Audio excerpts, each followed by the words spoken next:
बिस्मिल्लाहिर्रहमानिर्रहीम। अस्सलाम वालेकुम। आज की हमारी रेसिपी है मटन वाइट कोरमा। 1 किलो गोश्त को हमने धो के अच्छी तरह साफ कर लिया है। 5-6 प्याज की हमने कटिंग कर ली है। गाइस हमें 1 कप ऑयल चाहिए। गाइस हमें आधा किलो दही चाहिए। अब हमें जो मसाले चाहिए, हस्बे जरूरत काली मिर्च, हस्बे जरूरत साबुत गरम मसाला, आधा टीस्पून नमक का, हस्बे जरूरत लहसुन चाहिए, हमें चाहिए 1 टुकड़ा अदरक का, हमें 1 लेमन चाहिए, हमें 3 से 4 हरी मिर्च चाहिए, 1 पैकेट हमें व्हाइट कोरमे के मसाले का चाहिए। अब कढ़ाई में थोड़ा सा ऑयल डालें और उसमें प्याज डाल दें। प्याज को हल्का सा फ्राई करके प्लेट में निकाल लें। अब कढ़ाई में गोश्त डाल दें। अब कढ़ाई में साबुत गरम मसाला डाल दें, हस्बे जरूरत नमक डाल दें और अच्छी तरह गोश्त को फ्राई कर लें। अब हमारा गोश्त अच्छी तरह फ्राई हो चुका है। अब 1 गिलास पानी का डाल दें। आधे घंटे के लिए दम पे गोश्त रख दें। अब ग्राइंडर में फ्राई किए हुए प्याज डाल दें। अब लहसुन डाल दें और अदरक डाल दें। 3 से 4 चम्मच दही के डाल के ग्राइंड कर लें। अब ढक्कन हटा के देखते हैं हमारा गोश्त गल गया है कि नहीं। ये देखिए माशाल्लाह से हमारा गोश्त गल चुका है। अब इसमें साबुत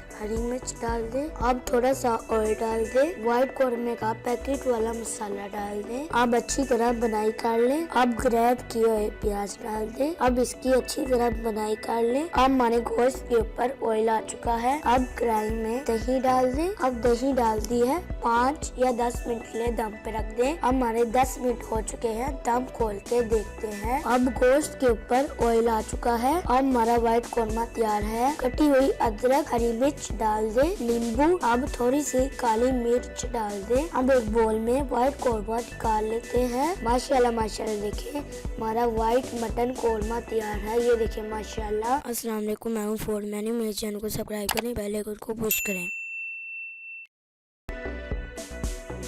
थैंक्स फॉर वॉचिंग। अब मिलेंगे नेक्स्ट वीडियो में। ओके, अल्लाह हाफिज।